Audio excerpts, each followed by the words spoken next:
Hi artists, it's Miss Coon and I wanted to talk to you about our first art project for this school year. We're going to create a pop art cat inspired by the work of Andy Warhol. He's a pop artist and we'll talk a little bit more about him in a moment. Our I can statement for today is I can speculate on the process and purpose an artist used to create a work of art. Our project, we're only going to go about halfway this week. We're just going to get the drawing finished and we will work on adding color to it next week.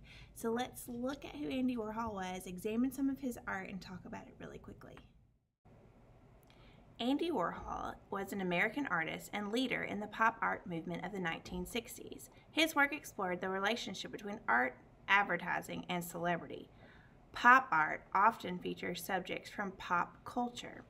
Pop art also often contains bright pops of color. His work is so popular that there's an entire museum in his hometown of Pittsburgh dedicated to exhibiting his work called the Andy Warhol Museum. It's the largest museum in the U.S. dedicated to one artist. One of our I can statements for today is to speculate how and why Andy Warhol created cat art.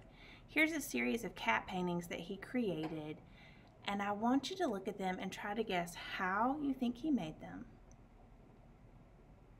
and why you think he made them. To find the answers to how and why, you need to read the book Uncle Andy's Cats, written by James Warhol. There's a video in Schoology of me reading this book if you don't have a copy at home, and you can also look it up on YouTube.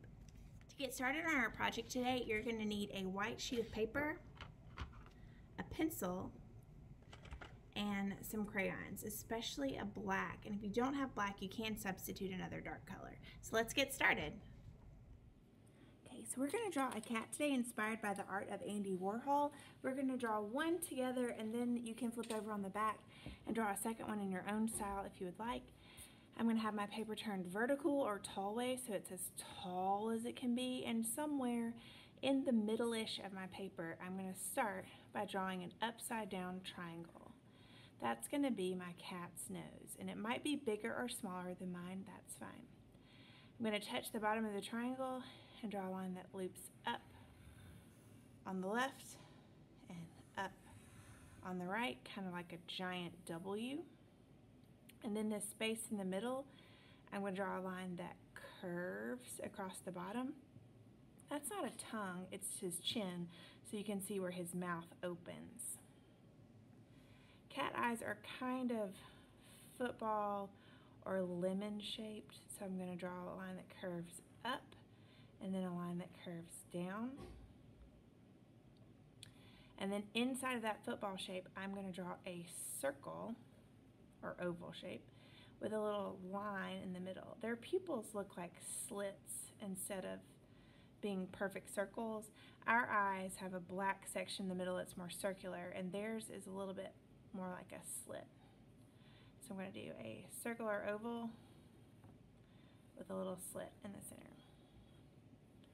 Okay, and then I'm going to draw a line that connects their nose to the corner of the eye. Nose to the corner of the eye, and that just adds some depth to their face, kind of giving a bridge for their nose. It makes it not look so flat.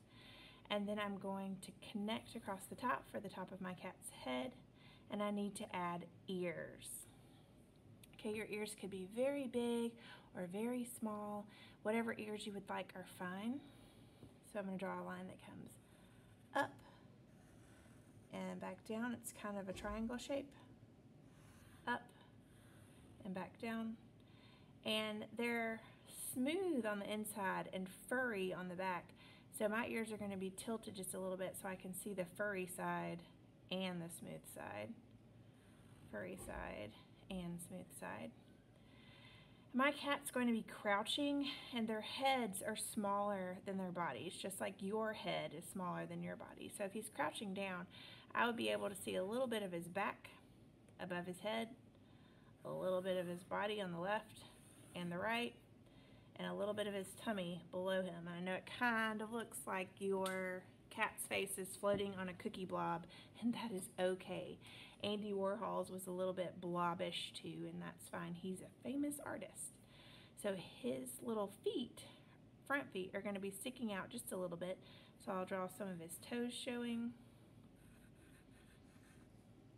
And then if you have a lot of room at the bottom, you could have his tail curl down through the bottom. If you have more room at the top, you could have it curl up at the top.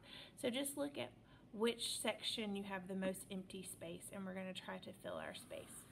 So I'll draw my tail and curve back. Cats have whiskers, which are little hairs on their face that help them balance. So I'm going to draw whiskers on the cheeks. And then I'm going to add a few black squiggles to show that he's furry. So I'm going to add some on his body. Anywhere that you would like to add a little squiggle is fine. That's up to you.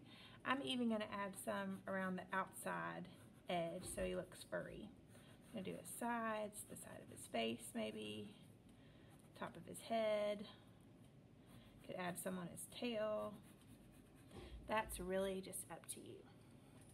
So after you've finished adding your furry lines, you're going to outline with a black crayon, and you'll go over your pencil lines with black.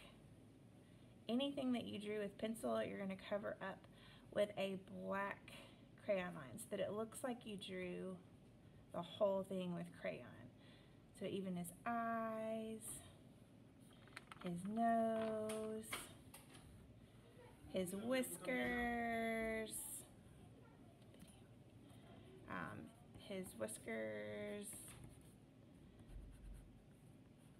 around the edges of his body, his feet, and I'm covering every pencil line with, or every pencil line with a crayon line, even my squiggles.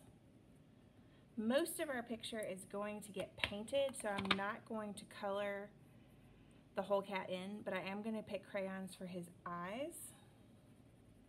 That's going to be colored in. His nose, and you can use realistic colors or imaginary colors. And inside of his ears. And I'm going to leave the rest of it white for today because we are going to paint the rest of our cat. So if you finish this one and you have time, you can flip over on the back and draw your own version. You can redraw this one if you would like, or create your own cat. That's up to you, but we're going to draw with pencil, outline it with black crayon, and then color his eyes, his nose, and his ears. I cannot wait to see what you make. Remember, I would love to see your art, and you can share pictures of it with me on Instagram at Coon Art Room, or you can email them to me at amkuhn@auburnschools.org. Thanks. Bye.